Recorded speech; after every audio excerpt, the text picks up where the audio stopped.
journalism in the advent of fake news and disinformation in my country. We need to work it out. We need to prove that we are the voice of the people. We are the media. We are the facilitators. Ania na ang mga balita nga nahagpat sa Newsline Philippines Information Center. Ako si Paul Palacio. Tutok na!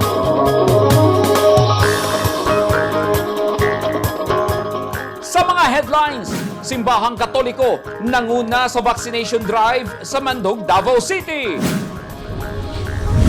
Contender sa Noon Time Show nga tawag ng Tanghalan 2018 nadakpan sa pagpangawat og mahalon nga tanom. O ngilngig nga masaker sa Kabakan, Cotabato nga siyam ang patay, gihandom.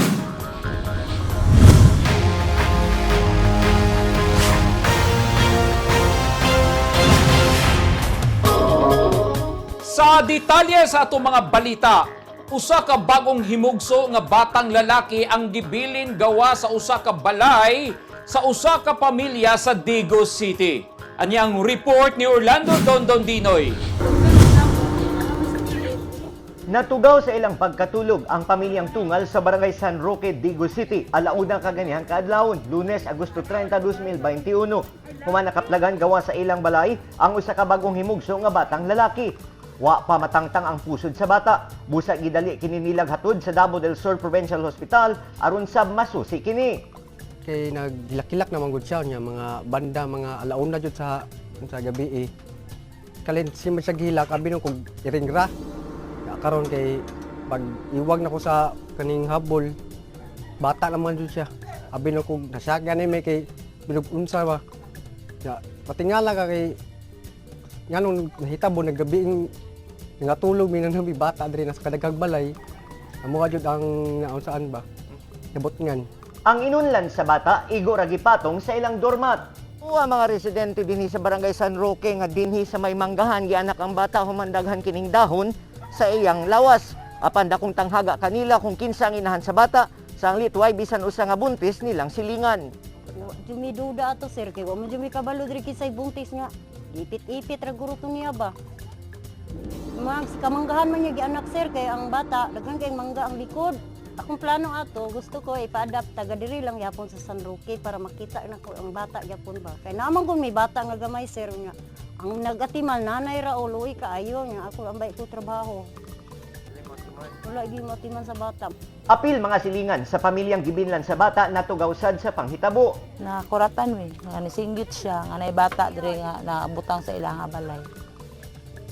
Perting kuratan nawag silingan nga nanampit sa mua nga chan mas bibi nga ana ra yang kuan nanagan mi diri paing. Ang bata dunay timbang nga 2.8 kilos. Himsog kini ug naay pinaakan sa lumigas sa iyang likod. Kasamtangan nga naa sa kustudiya sa Department of Social Welfare and Development kun DSWD ang bata. Under investigation pa siya, karon lang siya buntag ng hitabo ug ang bata gi-surrender pa sa hospital. So daghan kay siya kinahanglan agian. Tapos siya mga proseso sa mga laboratory, i-swab pa ang bata, and then gina-investigate pa namo ang custody kung basing naara sa palibot. Buot sa mga residente sa lugar nga hero ang ipangalan sa bata kay nakitaan man kini atol sa National Heroes Day karong adlaw. Imbestigahan sab sa mga pulis ang panghitabo, ingon man maila ang inahan nga nagbilin sa masuso.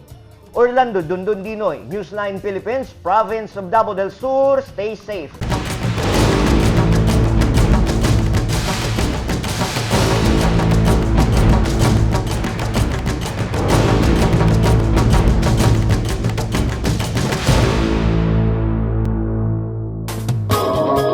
This portion is brought to you by Toyota. This portion is brought to you by Philippine Sports Commission. This portion is brought to you by Rizal Memorial Colleges. Gihandom sa pamilya uban ang nagkalain-laing sektor sa komunidad ang unang anibersaryo sa Kabakan Massacre kung asa siyam ka mga tao ang gipamusil patay. Hustisya gihapon ang gisinggit sa kabanay sa mga biktima. Ani ang report ni Maricel Butardo. Maawa po kayo sa amin. Tulungan niyo po kami. Nitambong sa rally kagahapon si Ging Adam, residente sa Barangay Aringay, Kabakan, North Cotabato. Aron manawagan ng gustisya alang sa igsuon ni ining si Nasruddin Kalilangan. Usa si Kalilangan sa siyam ka tawo nga gipusil patay sa Provincial Road sulod sa compound sa University of Southern Mindanao. Nailo sa biktima ang iyang asawa ug 7 ka mga anak. Isang taon na pong hinagpis, hindi na po babalik sa normal ang lahat, pero sana naman po ang hustisya.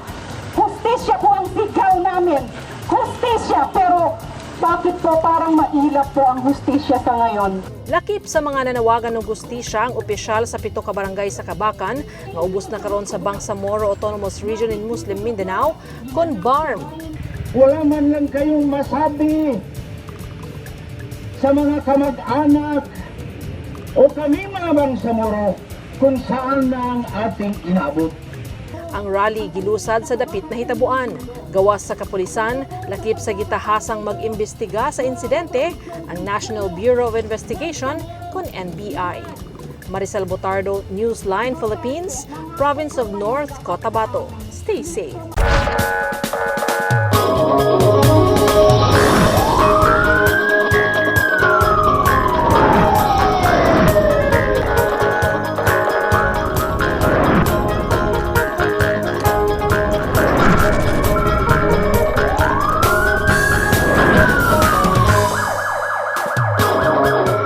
Gidakop sa kapulisan sa Magsaysay, Davao del Sur ang usa ka lalaki nga gireklamong nangawat og mahalon nga klase sa tanom.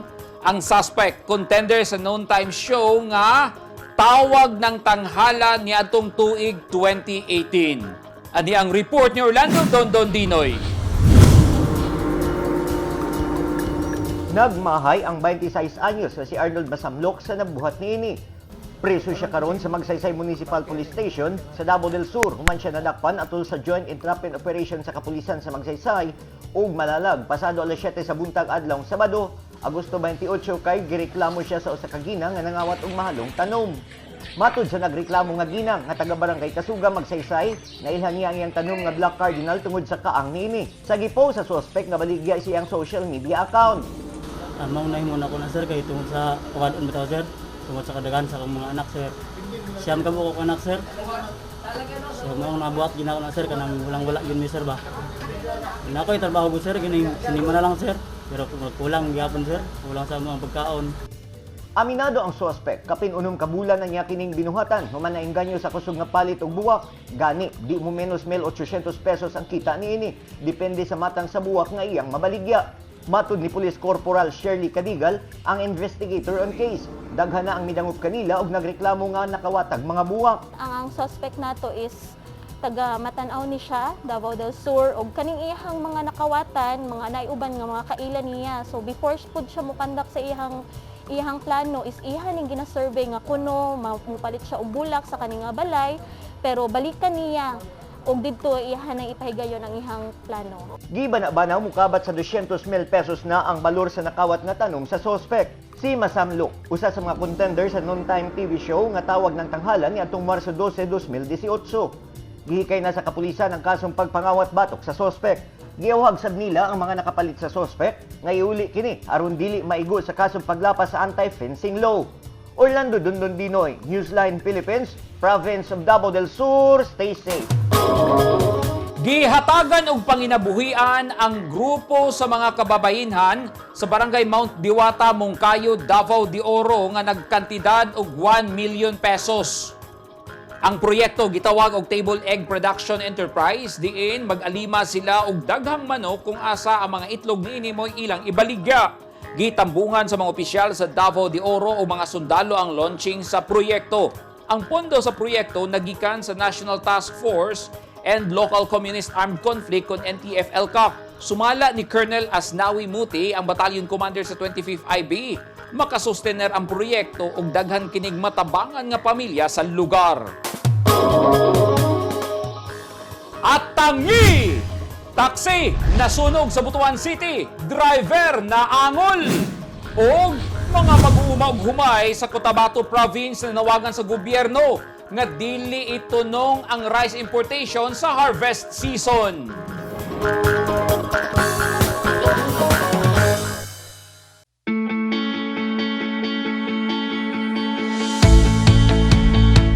Gusto ba mo og barato ug orihinal nga mga construction supply? Sa kadaghan sa imong pilian, all-in-one ang imong pagpamalit. Tara na sa 3M1 ug T-Square Lumber and Construction Supply. Nahimutang sa daang Hardika, Lanao ug Dayo Street, Kidapawan City. Parami ng parami ang mga nagiging bagong Lotto Millionaires. Dalawa rito ay multimillion jackpot prizes. Ang 246.08 million pesos sa Ultra Lotto 658 at ang 298.77 million pesos sa Grand Lotto 655. Ang bawat pagtangkilik sa larong may puso ay susi sa pangarap at pagtulong sa kapwa. Thank you with all our hearts. Malay mo, baka ikaw na ang dapuan ng swerte. Ang mga taong dunay mga ginahambin nga mga grabing mga balatian o comorbidity, hilabi na ang mga senior citizens, sila ang mas delikado nga maigo sa coronavirus disease COVID-19. Busa dubling pag-amping ang himuon og tambali ang mga ginahambin nga mga sakit. Ang pagtumar sa Bilonga Gold Herbal Capsule is a food supplement makatabang aron mapunggan nga musamot ang mga balatian. Turmeric o luyang dilaw ang nagunang sagol sa Bilonga Gold. Gisagulan og sodium ascorbate o vitamin C aron mas mulig-on ang immune system. Ang Bilonga Gold Herbal Capsule mapalit sa mga butika.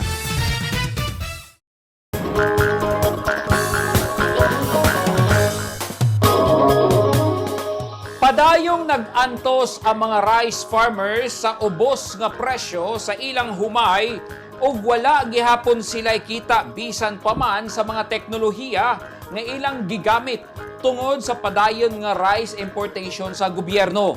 Nanawagan ang mga mag-uuma og humay sa Administrasyong Duterte nga dili unta itunong sa harvest season ang pag-angkat og bugas gikan sa laing nasod.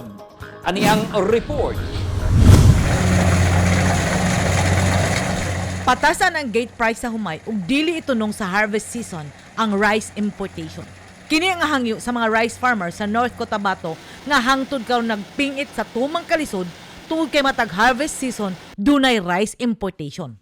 Sa dato sa United States Department of Agriculture nga migawas dili pa lang dugay, nagpabiling number 2 ang Pilipinas sa tibuok kalibutan sa mga nasod nga nagsigi og angkat og bugas kay lagi kulang kuno ang abot sa mga mag-uuma og dili kinisigo sa panginahanglanon sa mga Pilipino.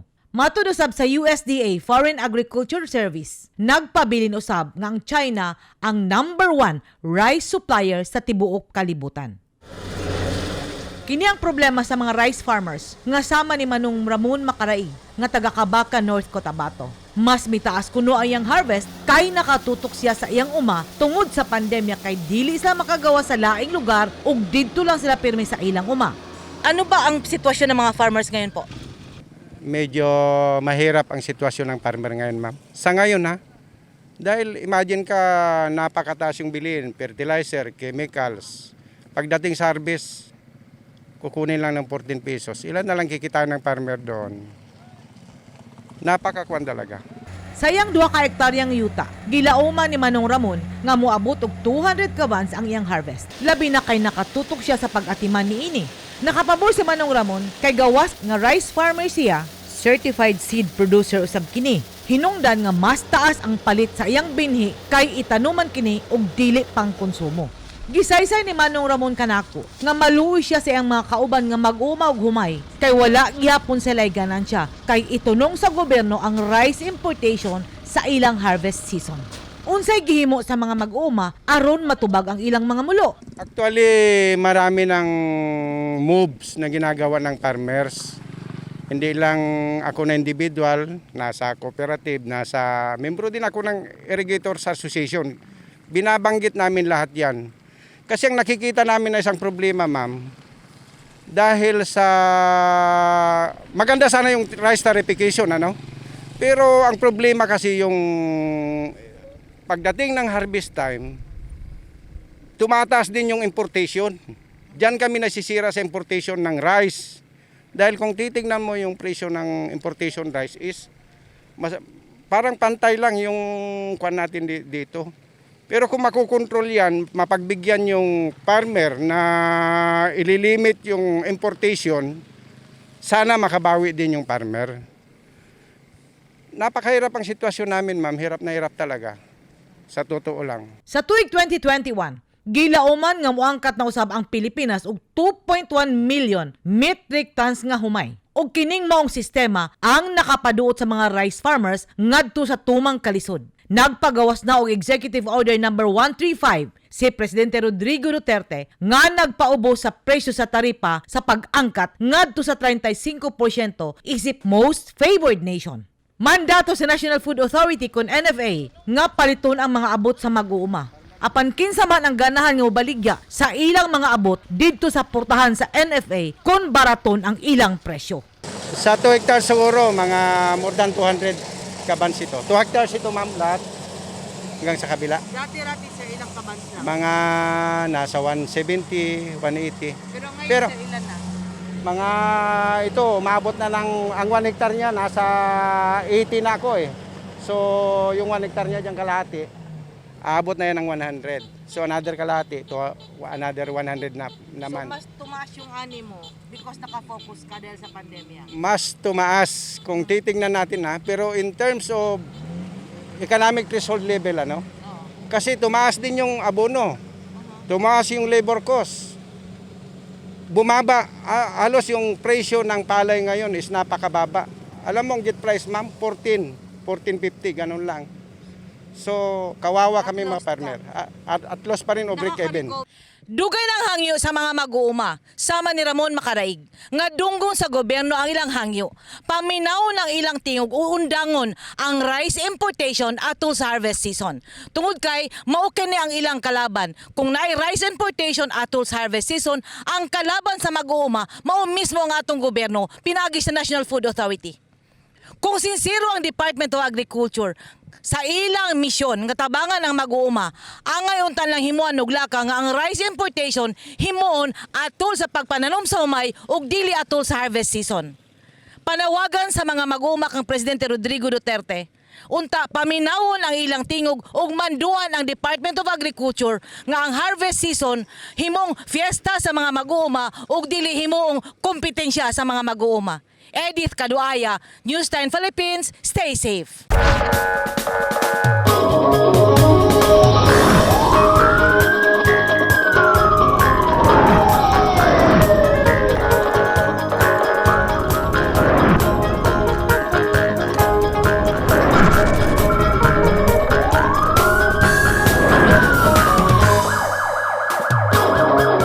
Nahospital ang usa ka driver human mapil og kasunog sa iyang gidrival nga taxi sa Butuan City kaganihang alas 12 sa tungang gabii.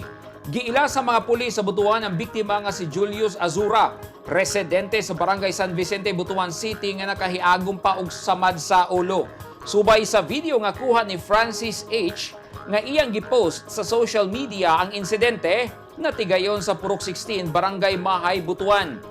Gipalawman pa pag-ayo sa Butuan City Police ang investigasyon sa kaso ug usa sa ilang ginasubay ang personal grudge nga posibleng adunay nakabangi ang driver sa taxi.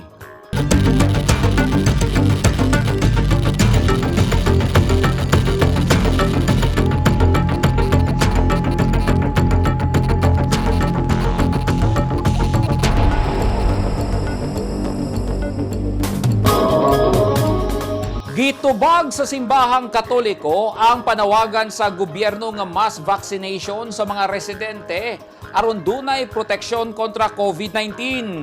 Niadtong Sabado, kapin 500 ka mga residente sa Barangay Mandog ning syudad sa Davao ang nabakunahan human nag-organisa og vaccination ang parokya sa lugar. Ani ang report ni Leo Febra.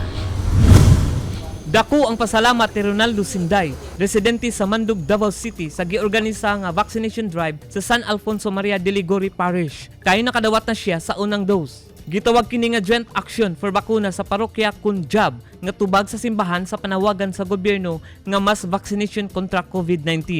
Alipay ko kung nabakunahan ko nga na makuanta sa ilang kuan sa gobyerno nga bakuna. Okay ra para malikay putas mga sakit-sakit labi na sa itong pamilya. Alang kang Cecilia Braga, importante ang bakuna aron dili magpanagana ang usa ka tawo nga makahimamat sa iyang isig kaingon. Lipay kayo katong mga wala pa nakapabakuna na kinahanglan magpabakuna gyud sila kay importante gyud ang mabakunahan nata kay isa ni sa protection sa ato ang lawas. Sumala ni Jomar Narciso, ang Social Communication Officer sa San Alfonso Maria de Ligori, ikapasigarbo nila ang tubag sa mga tao sa Mandug nga nagpakita og kadasig nga magpabakuna kontra COVID-19. Milipayon ni kay natagdaan mo gigayon ng amo ang parokya ng kapahigayon ng vaccination drive kay ang amo ang parokya sa nakalangkob ni mga GKK nga gikan sa mga lain-laing barangay sama sa Kayawa, sa New Valencia, sa New Carmen ug sa barangay Tigato. Duol na lang tayo para sa ilaha nga nadiri sa dito sa Mandog ang vaccination drive di na sila moadto sa buhangin or kanang sa mga lagyo pang lugar sa dako ng opportunity sir. 517 ka mga residente ang nabakunahan. Apil sa nagpabakuna ang mga madre ug ang pari nga si Father Jojo Ortiz. Gipasalig sa mga nabakunahan nga mobalik inig aduna na schedule alang sa second dose. Leo Fibra, Newsline Philippines, stay safe. Nadawat na sa lokal nga gobyerno sa Bukidnon ang 311 million pesos nga alokasyon gikan sa Department of Health alang sa special risk allowance sa mga health workers sa 8 ka mga pampublikong ospital sa probinsya. Ani ang report ni Rhea Montecalvo. Salamat ko. Siyam katuig na nga head nurse sa City Health Office sa Valencia City, Bukidnon, si Jorcel Galarpe, kinsa kasamtangang na-assign sa maternity and TB dot centers sa syudad. Isip head nurse, tahas niya ang muatiman sa iyang mga pasyente. Apan, tungod mas taas ang risgo sa mga sama ni Jorcel karong panahon sa pandemya. Gihatagan sila sa gobyerno pinaagi sa Department of Health kon DOH og Special Risk Allowance kon SRA. Butang nga gikalipay pag-ayo ni Jorcel. So nagpasalamat ko sa among itong panggobyerno kay makadawat kami anang SRA o upon receiving makatabang kini ang bayad sa among mga bills since dili man gyud dako ang among mga sweldo. So, salamat kaayo sa atong panggobyerno gihatagan ninyo importansya. Niaging Biyernes, Agosto 27, personal nga gitunol ni Health Assistant Secretary Roy Ferrer ang Field Implementation and Coordination Team for the Visayas and Mindanao Region ngadto sa provincial government ang 311 million pesos nga budget alang sa SRA sa mga doktor, nurses, medtechs, Radtex o mga midwives kinsa direkta nga nag-asikaso sa mga pasyente nga natakbuyan sa sakit nga COVID-19. Ang mga ospital nga nakadawat sa SRA mao ang EPH Kibawe nga nakadawat og 936,829 pesos. BPH Maramag 520,965 pesos. BPH Kalilangan 17,479 pesos. BPH Malitbog 535,947 pesos. BPMC, 10,401,821 pesos. BPH Manolo Fordich, 1,229,261.75 pesos. Ang budget alang sa 8 niini ka mga provincial hospitals. Sa atong pakighinabi kang board member og Provincial IATF Vice Chairman Attorney Oliver Owen Garcia, giklaro ni ini nga dili tanang empleyado sa 8 ka mga hospital ang makadawat sa SRA. Kung ikaw po, wa po ka nag-take care of COVID patient, sa doktor ka, wag hapon kay appeal. So kana ang definition sa ilang guidelines. Dayon, naabot man ang mga request po daw nga nanong dili man i-appeal ang mga ambulance drivers, tinuod giangkon sa DOH nga ilang revisihon, ilang bisitahan balik ang ilang guidelines kay tinuod ang mga taga CDRRMO, taga MDRRMO, mga nagman sa ambulansya, kining mga nag-swab no sa mga tao, wa nila ma-appeal sa ilang unang guidelines. So kana pa ang kahimtang sa karon. Sakop sa guidelines ang mga pribadong hospital nga gaatiman og mga COVID-19 patient. Walay labot sa SRA ang mga trabahante sa local government units kon LGU. Laraw sa provincial nga panggamhanan nga ma-turnover ang budget sa 8 ka mga benepisyaryong hospital. Laing pundo na usab ang igahin alang sa mga second batch sa umaabot bulan sa Disyembre ning tuiga. Rhea Montecalvo, Newsline Philippines, Province of Bukidnon. Stay safe.